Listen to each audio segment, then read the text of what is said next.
Advocate Rajagopalan Nair, ശബരിമലയിലും കൈയിട്ട് വാരാൻ പറ്റുന്ന ദേവസ്വം ക്ഷേത്രങ്ങളിലും അഴിമതി വ്യാപകമാണ്. ഭണ്ഡാരത്തിലെത്തുന്ന നാണയത്തുട്ടുകൾ പോലും അടിച്ചു മാറ്റുന്നവരുണ്ട്. ശബരിമലയിൽ നിന്ന് തന്നെ ഇതുമായി ബന്ധപ്പെട്ട നിരവധി വാർത്തകൾ വന്നിട്ടുണ്ട്. ഇത് ദേവസ്വം ബോർഡിൻ്റെ പൂർണ്ണമായിട്ടുള്ള മൗനാനുവാദത്തോടെയാണോ ഇങ്ങനെ ഒരു മോഷണം നടക്കുന്നത്? ദേവസ്വം ബോർഡിന് കൃത്യമായിട്ട് അറിയാം. മാത്രമല്ല അവിടെ ഉള്ള ബാങ്കിൻ്റെ ജീവനക്കാർക്കും ഇക്കാര്യം അറിയാം. പക്ഷേ ഇവരൊക്കെ നോക്കുകുത്തികളായി സ്വയം മാറുകയല്ലേ? ഈ അഴിമതി അതിനൊരു വലിയൊരു വ്യാപ്തിയാണ് ശബരിമല സ്വർണ്ണ കവർച്ചയിലൂടെ നമ്മളത് കണ്ടത് അല്ലേ? എല്ലാ ഭക്തരെയും അത് വേദനിപ്പിച്ചിട്ടുണ്ട്, ഞെട്ടിച്ചിട്ടുണ്ട്. ക്ഷേത്രത്തിൻ്റെ സ്വത്തുക്കൾ അടിച്ചു മാറ്റുക, അപഹരിക്കുക, അയ്യപ്പൻ്റെ സ്വത്തുക്കൾ പോലും അടിച്ചു മാറ്റുന്ന തലത്തിലേക്ക് കാര്യങ്ങൾ എത്തി നിൽക്കുന്നു. മാത്രമല്ല അന്താരാഷ്ട്ര തലത്തിൽ ഒരു ഗൂഢാലോചന നടന്നു. അന്താരാഷ്ട്ര വിപണിയിൽ ഇത് അതായത് ഈ ശബരിമല അയ്യപ്പൻ്റെ സ്വത്തുക്കൾ, ആഭരണങ്ങൾ, ഇതെല്ലാം അതിൻ്റെ മൂല്യം നമുക്കറിയാവുന്നതാണ്. അതുകൊണ്ട് തന്നെ ആ ഒരു മാനം കണക്കിലെടുത്ത് എങ്കിലും ഇപ്പോഴെങ്കിലും ഒരു ചർച്ച തുടങ്ങേണ്ടതല്ലേ? ക്ഷേത്ര സ്വത്തുക്കൾ അത് സംരക്ഷിക്കപ്പെടേണ്ടതാണ്. അത് ശബരിമലയിലേതായാലും മറ്റ് ഏത് ദേവസ്വം ബോർഡിന് കീഴിലുള്ളതായാലും ക്ഷേത്ര സ്വത്തുക്കൾ സംരക്ഷിക്കപ്പെടേണ്ടതാണ് എന്ന ഒരു ഉറച്ച ബോധ്യം വിശ്വാസികൾക്കുണ്ടാവണം. അതുപോലെ ഈ ക്ഷേത്ര സ്വത്തുക്കൾ സംരക്ഷിക്കാൻ ബാധ്യതപ്പെട്ടവർക്കും ഉണ്ടാവേണ്ടതല്ലേ? ഏതായാലും ഇത്തരത്തിലൊരു ചർച്ച ഈ ദിവസം തുടങ്ങി വെച്ചത് നല്ലത് തന്നെയാണ്. ചാനലിന് ഞാനത് വിശേഷിച്ച് അനിൽ നമ്പ്യാർ ഞാൻ അനുമോദിക്കുന്നു ആ കാര്യത്തിൽ. ഇതെൻ്റെ മനസ്സിലും ഈ ഭക്തജനങ്ങളുടെ മനസ്സിലും സാധാരണ ഈ കാര്യങ്ങളുമായി ബന്ധപ്പെടുന്ന ജനങ്ങളുടെയൊക്കെ മനസ്സിൽ എത്രയോ കാലമായി നിലനിൽക്കുന്നൊരു ചോദ്യമാണ്. ശബരിമലയിലും മറ്റു ക്ഷേത്രങ്ങളിലും, തിരുവിതാംകൂറിലെ ക്ഷേത്രങ്ങളായാലും മറ്റ് ഹൈന്ദവ ക്ഷേത്രങ്ങളായാലും അതല്ലാതുള്ള ക്ഷേത്രങ്ങളായാലും ഒക്കെ സമ്പന്നമാണ്, അവിടുത്തെ സമ്പത്ത് സംരക്ഷിക്കപ്പെടുന്നില്ല എന്നുള്ളൊരാക്ഷേപമുണ്ട്. മറ്റൊരാക്ഷേപം അവിടെ ഈ ദൈനംദിനമുള്ള വരവ് അല്ലെങ്കിൽ അവിടെ കുമിഞ്ഞുകൂടിയിട്ടുള്ള സ്വത്തുക്കൾ ഇതൊക്കെ ക്ഷയിച്ചുകൊണ്ടിരിക്കുന്നു. വരവ് വർദ്ധിക്കുന്നില്ല എന്നൊരു വസ്തുത നിലനിൽക്കുന്നുണ്ട്. അത് പ്രത്യേകം പരിശോധിക്കേണ്ട ഒരു കാര്യം.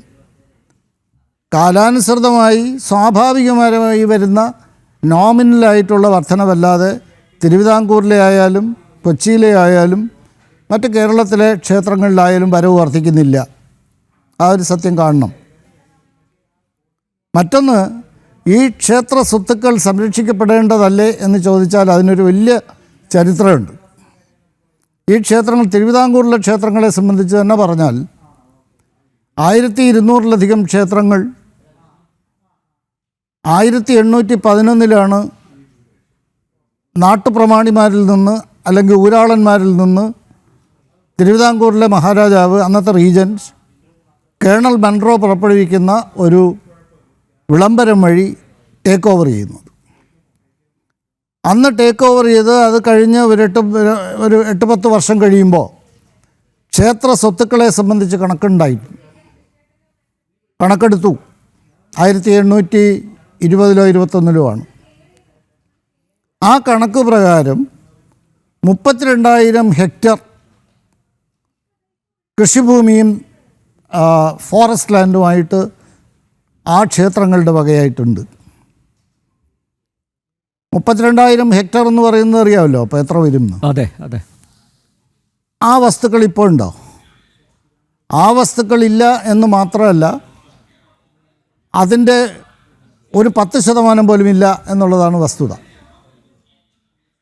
അതെങ്ങനെ സംഭവിച്ചു എന്ന് ചോദിച്ചാൽ, കാലാകാലങ്ങളിലായി കൈവിട്ടു പോയതാണ് ആ വസ്തുക്കൾ. ഒന്ന്, കൈവിട്ടു പോവുക മാത്രമല്ല, നിയമപരമായി പോലും അത് ക്ഷേത്രങ്ങളുടെ സ്വത്തുക്കളുടെ ഭാഗത്തു നിന്ന് ജനാധിപത്യ സർക്കാർ മാറ്റിയിട്ടുണ്ട്. നിയമം വഴി തന്നെ മാറ്റിയിട്ടുണ്ട്. ഇപ്പോൾ നമ്മൾ അറിയപ്പെടുന്ന പണ്ടാരവക ലാൻഡ്സ്, ശ്രീപണ്ടാരവക ലാൻഡ്സ്, വിരുത്തി ലാൻഡ്സ്, ഇതൊക്കെ നിയമം വഴി ഈ ശ്രീഭണ്ഡാരവക ലാൻഡ്സ് വെസ്റ്റിൻ ആൻഡ് എൻഫ്രാഞ്ചൈസ്മെൻറ്റ് ആക്ട് എന്ന് പറയുന്ന 71-ലെയാണെന്നാണ് എൻ്റെ ഓർമ്മ.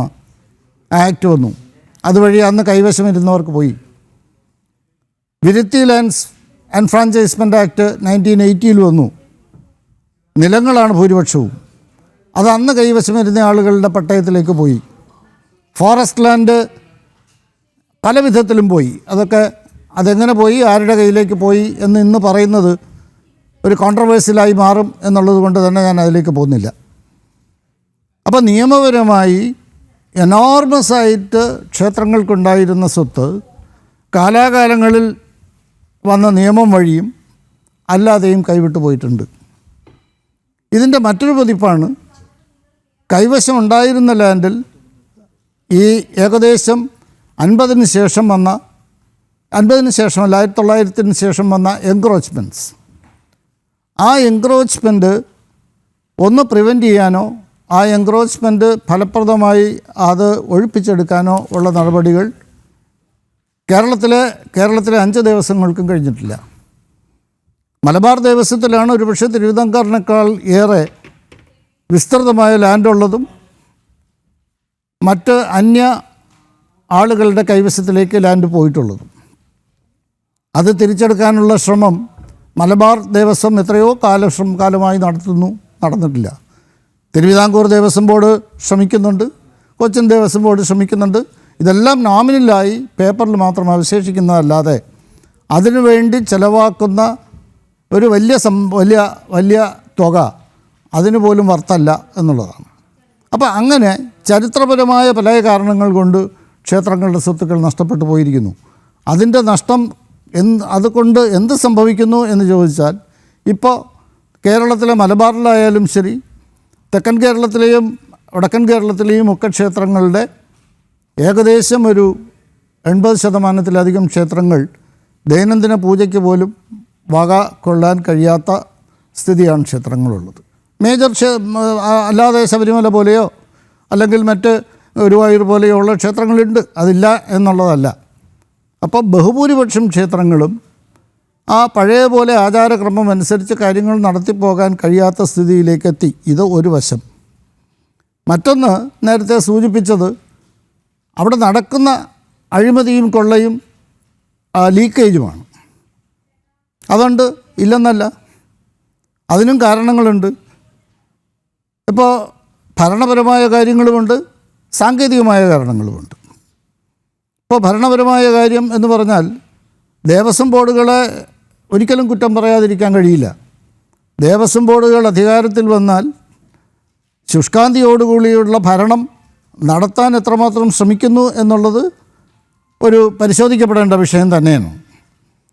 2 വർഷത്തേക്കോ അല്ലെങ്കിൽ 2 വർഷം മാത്രമാണ് ഇപ്പോൾ കേരളത്തിലെ എല്ലാ ദേവസ്വം ബോർഡുകളുടെയും ഭരണകാലാവധി. അപ്പോൾ 2 വർഷത്തേക്ക് ഭരിക്കാൻ വരുന്ന ഭരണകർത്താക്കൾക്ക് ഒന്ന് ദേവസ്വം എന്നുള്ള വിഷയം മനസ്സിലാക്കാൻ അല്പസമയം, ദേവസ്വം ബോർഡിൻ്റെ ജീവനക്കാരെ പോലും പരിചയപ്പെടാൻ അല്പസമയം, ദേവസ്വം കാര്യങ്ങൾ മുന്നോട്ട് കൊണ്ടുപോകാൻ ശ്രമിച്ചു തുടങ്ങുമ്പോൾ അവരുടെ കാലാവധിയും കഴിയും. അപ്പോൾ സ്വാഭാവികമായി ഞാൻ എന്തിന് ശ്രമിക്കണം എന്നൊരു തോന്നൽ ഒരുപാട് ആളുകൾക്കുണ്ടെന്നാണ് എൻ്റെ ധാരണ. അതുകൊണ്ട് കാലാവധി അങ്ങനെ അനിയന്ത്രിതമായി നീട്ടിക്കൊടുക്കണം എന്നുള്ള അഭിപ്രായക്കാരനല്ല ഞാൻ. പക്ഷേ ഇത് ഒരു പ്രോജക്റ്റ് തയ്യാറാക്കി അല്ലെങ്കിൽ ഒരു സ്കീം തയ്യാറാക്കി അത് ഇംപ്ലിമെൻറ്റ് ചെയ്യാൻ ഉള്ള സ്റ്റാർട്ടിങ്ങിന് പോലും ഭരണസമിതികൾക്ക് കഴിയുന്നില്ല എന്നൊരു വസ്തുതയുണ്ട്. ഒന്ന്. രണ്ടാമത്തെ കാര്യം, ദേവസ്വം ബോർഡിൻ്റെ ആ ഹൈറാറിക്കൽ സെറ്റപ്പ് എന്ന് പറയുന്നത് തന്നെ വളരെ വീക്കാണ്, പറയാതിരിക്കാൻ നിവൃത്തിയില്ല. സ്റ്റാഫിൻ്റെ കാര്യത്തിലാണെങ്കിൽ, അത് ലീഡ് ചെയ്യുന്ന എക്സിക്യൂട്ടീവ് പോസ്റ്റിൽ വരുന്ന ആളുകളുടെ കാര്യത്തിലാണെങ്കിൽ അവർക്ക് വർഷങ്ങളായി കിട്ടുന്ന അനുഭവ പരിചയം കൊണ്ട് മാത്രമല്ലാതെ അവർക്ക് യാതൊരു ട്രെയിനിങ്ങും കൊടുക്കുകയോ അവരെ ഇന്നത്തെ സെറ്റപ്പിലേക്ക് ഭരണത്തിനെ ഉയർത്തിക്കൊണ്ടുവരാൻ തക്കവണ്ണമുള്ള ശ്രമമോ ഒരു ഭരണസമിതി നടത്തുന്നില്ല. അതൊരു സ്കീം ആയിട്ട് ഒരിടത്തും വരുന്നുമില്ല. അല്ല, താൽക്കാലിക അടിസ്ഥാനത്തിലും ജീവനക്കാരെ നിയമിക്കുന്നുണ്ടല്ലോ അല്ലേ? അപ്പോൾ അവർക്ക് എത്രത്തോളം കമ്മിറ്റ്മെൻ്റ് ഉണ്ടാവും? അല്ല, അതിൽ താൽക്കാലികമായി ഉള്ള ജീവനക്കാരെ നിയമിക്കേണ്ടി വരുന്ന ഒരു സാഹചര്യം 1990-93 ശേഷം ഉണ്ടായതാണ്. ദേവസ്വം ബോർഡുകളുടെ നിയമനം ഏകദേശം മരവിപ്പിച്ചു പോയി. മരവിക്കാനുണ്ടായ സാഹചര്യം എന്തെന്ന് ചോദിച്ചാൽ അത് ബോർഡിൻ്റെ തന്നെ കുറ്റമായിരിക്കാം. എന്തായാലും ശരി, റെസ്ട്രിക്റ്റഡായി. അത് PSCക്ക് വിടുന്ന ഒരു സാഹചര്യം ഉണ്ടായി, നിയമ ഭേദഗതി ഉണ്ടായി, നടപ്പിലായില്ല. 2012 കഴിഞ്ഞപ്പോൾ റിക്രൂട്ട്മെൻറ്റ് ബോർഡ് ഉണ്ടായി, നിയമനങ്ങൾ അവിടെ സ്റ്റാർട്ട് ചെയ്തു. അപ്പോൾ ഇത്രയും കാലത്തേക്ക് എന്ത് പറ്റി? ഈ സമയം അത്രയും ദേവസ്വം ബോർഡുകളിൽ താൽക്കാലിക ജീവനക്കാരെയാണ് ഭൂരിപക്ഷവും വെച്ച് കാര്യങ്ങൾ എല്ലാ ദേവസ്വം ബോർഡുകളും, മിക്കവാറും ദേവസ്വം ബോർഡുകൾ അങ്ങനെ. സാറേ, ഒരു കാര്യം കൂടി ഞാൻ ചോദിച്ചോട്ടെ. അതായത് ഈ ദേവസ്വം ബോർഡിൻ്റെ മുകളിൽ യൂണിയൻ്റെ ഭരണം അത് നടക്കുന്നില്ലേ? അതല്ലേ ഇത്തരത്തിലുള്ള ഈ അനാവശ്യമായിട്ടുള്ള പ്രവണതകളിലേക്ക് ജീവനക്കാരെ നയിക്കുന്നത്? അതല്ലേ യൂണിയൻ്റെ പിടിമുറുക്കൽ ദേവസ്വം ഭരണത്തിൽ? അതിനെ നമുക്ക് അങ്ങനെ അങ്ങ് തള്ളിക്കളയാൻ പറ്റുമോ? അക്കാര്യത്തിൽ അത്ര വസ്തുതാപരമായി ശരിയാണ് എന്നെനിക്ക് തോന്നുന്നില്ല. യൂണിയൻ എല്ലായിടത്തും ഉണ്ട്, ഇല്ലയെന്നല്ല. ഒരുപക്ഷെ മറ്റ് സ്റ്റാറ്റ്യൂട്ടറി ബോർഡുകളിലുള്ളതിൻ്റെ അത്രയും തന്നെ ശക്തമായ യൂണിയൻ ഒരുപക്ഷെ ദേവസ്വം ബോർഡുകൾ കുറവാണ്. അതിൻ്റെ വേറൊരു കാര്യമുണ്ട്. മുൻകാലങ്ങളിൽ വളരെ ശക്തമായ യൂണിയനൊക്കെ ഉണ്ടായിരുന്നു. ഏകദേശം അത് കേരള ഹൈക്കോടതിയുടെ ഇൻ്റർഫറൻസ് വന്ന് ജസ്റ്റിസ് പരിപൂർണൻ്റെ വിധി വന്നു. വിധി വരുമ്പോൾ ആ ട്രേഡ് യൂണിയൻ രീതിയിലുള്ള ഒരു യൂണിയൻ പ്രവർത്തനം തിരുവിതാംകൂറിലും കൊച്ചിയിലും നിരോധിക്കപ്പെട്ടു. ഭാരവാഹികളായി ആ ക്ഷേത്രത്തിന് ദേവസ്വം ബോർഡിന് പുറത്തുള്ള ആളുകളാകരുത് എന്ന് നിയന്ത്രണം വന്നു. അപ്പോൾ ദേവസ്വം ബോർഡിലെ ജീവനക്കാർ മാത്രം ഉള്ള സംഘടനയായി തിരുവിതാംകൂറിലും കൊച്ചിയിലും മാറി. അതും ഒറ്റ യൂണിയനേ ആകാവുള്ളൂ എന്നും അത് റഫറൻഡം വഴി അംഗീകരിക്കുന്ന യൂണിയനാകണമെന്നും ഒക്കെ വന്നു. ഇതുകൊണ്ട് യൂണിയൻ്റെ ശക്തി കുറഞ്ഞെന്നോ യൂണിയൻ്റെ ഇടപെടൽ ഉണ്ടാവില്ലെന്നോ എന്നും ഞാൻ പറയുന്നില്ല. പക്ഷേ യൂണിയനുകൾ അനിയന്ത്രിതമായി ഇടപെട്ട് കാര്യങ്ങൾ വഴിവിട്ട് കൊണ്ടുപോകുന്ന ഒരു സ്ഥിതി കുറവാണ്. അതങ്ങനെ സംഭവിക്കുന്നുണ്ടെങ്കിൽ യൂണിയനുകളെ അല്ല കുറ്റം പറയേണ്ടത്, ഭരണസമിതികളെയാണ്. ഓക്കെ.